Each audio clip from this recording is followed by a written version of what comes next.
अस्सलाम वालेकुम। लिखने वाले लिख लें और दिखाने वाले दिखा दें, और ये दिखा दें कि आज के जलसे में हिंदुस्तान की सारी जमातों की अजीम शख्सियत यहाँ मौजूद है। एक सोए हुए शेर को जगाया है तुमने, एक कौम जो सोई हुई थी उसको जगा दिया है। शुक्रिया मोदी साहब। ये कम इख्तिलाफ होते हैं जो ये आपके सामने हजरात बैठे हैं। आप देखिए इन हजरात को, मुख्तलिफ जमातों को रिप्रेजेंट करते हैं, मुख्तलिफ पार्टियों को रिप्रेजेंट करते हैं। हिंदुस्तान में जितने हमले हुए सब हमने बर्दाश्त यहाँ 10-11 साल से एक तमाशा था। कभी इधर धुआं उठा, कभी उधर धुआं उठा, कभी एक बच्चा लिंच हुआ, कभी किसी का घर जला, कहीं बर्बाद चला। हम चुप रहे और खामोश रहे।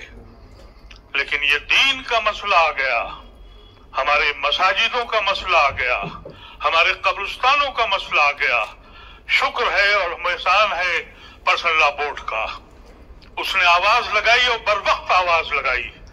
हिंदुस्तान की सोई हुई कौम, उसको एहसास हुआ अगर हमारा दीन नहीं तो हमारी दुनिया में वजूद का कोई मानी भी नहीं है। हमने बड़े बड़े मजालिम देखे हैं। मोदी और उनकी सरकार का मकसद क्या है वो अंदाजा कर लें हमसे। हम हिंदुस्तान में वाहिद लोग हैं जो हमेशा हमने झंडे को अपनाया, इस हिंदुस्तान की अजमत को अपनाया, अपने खून को बांटा और फिर हिंदुस्तान की सांझी विरासत को अपनाया। तुम रोज हमारे साथ ये करते हो। एक बात मैं बावर कर दूं आपसे, सुप्रीम कोर्ट में जो 2 मसाइल अटके हुए हैं जिस पे 5 तारीख को मसला है, पूरे पार्लियामेंट के अंदर एक एक मेंबर कहता रहा कि ये गैर कानूनी है, खुदारा इसको मत लाइए। लेकिन अपनी अक्सरियत के जोम में वो ले आए। सुप्रीम कोर्ट यकीनी तौर पर अगर उसकी को अपनी अजमत कायम रखना है, वो मुहाफिज है हिंदुस्तान के आइन का, तो वो ये 2 या 3 मसले जिस पे आज रुका बहस है वो इंशाअल्लाह उस पे स्टे लगेगा। लेकिन ये मत समझिएगा कि आपकी बचत हो गई है। पूरा का पूरा कानून नाकिस है। बहुत सी चीजें ऐसी हैं जो आप सोच भी नहीं सकते। कह दिया कि 12 साल से ज्यादा जिसका कब्जा है वो उसी का हो जाएगा। हमारा यकीन ये है हमारा कि औकाफ की जमीन जब आप अल्लाह के हवाले करते हैं तो वो हमेशा से अल्लाह के हवाले हो जाती है। मैं क्योंकि उस कमेटी में रहा हूं 2013 के जिसमें यह एक्ट बना था, उसका मैं मेंबर था।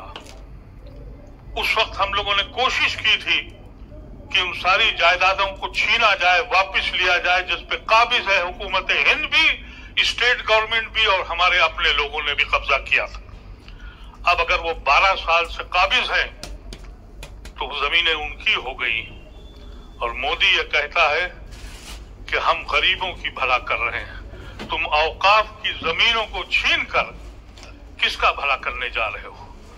मोदी ये कहता है कि हम औरतों के लिए बहुत फायदा करने वाले हैं।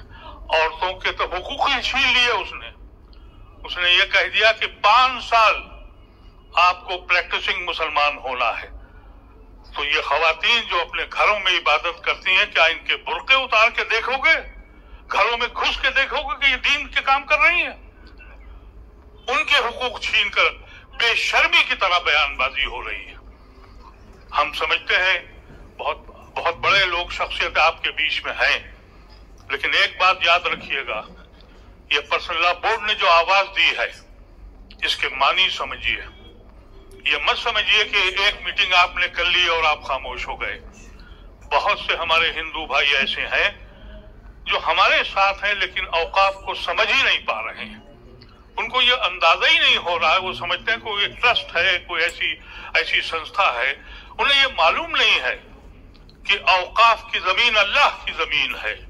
उसमें खुलबुल्द करोगे तो हम माफ नहीं करेंगे, तुमको याद रखना, और अल्लाह भी तुमको माफ नहीं करेगा। इसका एहसास तुम लोगों को होना चाहिए। छोटी छोटी मीटिंगें करो अपने मोहल्लों में, अपने कस्बों में, अपने घरों पर, और बुलाओ, उनको बताओ कि ये हमारे कत्ल की साजिश है, हम इस मुल्क में किस तरह रहेंगे, इसका फैसला तुम्हें करना है। तुम्हारे आने वाली नस्लें इस मुल्क में कैसे रहेंगी। जितने हमले हुए हैं हमने बर्दाश्त किया है, लेकिन इससे बड़ा हमला मैंने अपनी जिंदगी में तो नहीं देखा। और आज मैं ये कहना चाहता हूं कि आप तैयार रहें, छोटी मीटिंगें करें, गैर मुस्लिमों के साथ मिलें, और अपनी मीटिंगों के इत्तला पर्सनल लॉ बोर्ड को जरूर दें कि हमने यहाँ मीटिंग करी है, हमने यहाँ मीटिंग करी है। और ये अफवाह मत फैलाइए कि हम में आपस में इंतशार है। हम यकीनी तौर पर पर्सनल लॉ बोर्ड के हुक्म पे चलेंगे। ये हमारा सबसे बड़ा इदारा है और इस इदारे ने खुल के सामने काम किया है। हम किसी जमात के हों, किसी पार्टी के भी हों, लेकिन हमारी ये जिम्मेदारी बननी चाहिए कि हम अपने इलाके में जा के बताएं कि ये गैर कानूनी चीज है। खुशनसीबी ये है हम लोगों की कि इस मुल्क में गैर मुस्लिम की बड़ी तादाद आपके साथ खड़ी है। ऐसा न हो कि आप इसको हिंदू मुसलमान करके उनको अलग कर दीजिए। ये सांझी विरासत का मुल्क है, ये गांधी और नेहरू का मुल्क है, और इसलिए आज वो आपके साथ खड़े हैं। लेकिन अगर आपने उनको रुजू नहीं किया और उनसे बातचीत नहीं करी तो ये हिंदू मुसलमान हो जाएगा जो मोदी चाहता है। इसको आपको बहुत एहतियात के साथ काम करना है। ये बताना है आपको कि ये आईन का मसला है और हमारा ताल्लुक इस मुल्क के आईन से है। हमने जुना को इसीलिए ठुकराया था कि हम मुस्लिम मुल्क में नहीं रहना चाहते थे। हमने लियाकत अली खान को इसीलिए ठुकराया था। हमने नेहरू, गांधी और आजाद को अपनाया था इस संविधान के लिए। हम जुड़े हैं इस संविधान से, और अगर इस संविधान को तोड़ देंगे तो हमारे इस लिखने वाले लिख लें और जिसको कहना है वो समझ लें। हम अपने सबसे आगे आपके साथ घूम देंगे, लेकिन हिंदू भाइयों को जरूर बताइए ये सियासी बिल है, कतन सियासी बिल है। हुकूमत जो भी फैसले करेगी, आप ये मत समझिए कि एक्ट के बाद सारे मसाइल हल हो जाएंगे। नहीं मेरे अजीजों, नहीं होंगे। ये लड़ाई बहुत जोर लड़नी पड़ेगी, बहुत लंबी लड़ाई है। जब तक कि ऐसे लोगों को आप हुकूमत से बाहर नहीं फेंकेंगे, आप महफूज नहीं हैं। तैयारी करिए कि हिंदुस्तान के सारे जेल छोटे पड़ जाएं, वहां जगह न रहे। हमारे ऐसे ये सारे हजरात, इन्होंने पर्सनल लॉ बोर्ड की मीटिंग में ये बात कही थी, मैं उसमें था मौजूद। सदर मौसूफ ने कहा था कि अगर जेल जाना पड़ा तो जाऊंगा। सेक्रेटरी जनरल ने कहा था जेल जाऊंगा। अगर ये जाते हैं तो मेरा ऐसा मामूली इंसान भी अपनी आखिरी सांसें जेल में उतारने के लिए तैयार है। आप तैयार हैं? बता दें हिंदुस्तान के लोगों को कि खोई हुई कौम को हाथ छेड़ो मत करो, हमको इतना परेशान मत करो। हम इस मुल्क में इसलिए आए थे कि इस मुल्क को हम ऐसे बनाएंगे जिसका ख्वाब हमारे बुजुर्गों ने देखा था। हम इन अल्फाज के साथ हम गुजारिश करते हैं आप हजरात से कि ये सिर्फ जलसा समझ के मत चले जाइएगा। पैगाम लेके जाइएगा जो पर्सनल लॉ बोर्ड आपको पैगाम देगा। और जो बात मैंने आपसे कही है, एक एक आदमी से अगर टैक्सी पे बैठिए तो टैक्सी वाले को समझाइए। मैं अभी टैक्सी से आया हूं, टैक्सी वाले को समझाता हुआ आया हूं, गैर मुस्लिम था। और जहां भी आप जाएं उससे बताएं कि ये कैसी जालिम हुकूमत है जो हिंदुस्तान को लम्हे लम्हे किस्तों में तोड़ रही है। इस मुल्क को हम टूटने नहीं देंगे। वाखिर दवाना अल्हम्दुलिल्लाह रब्बिल आलमीन।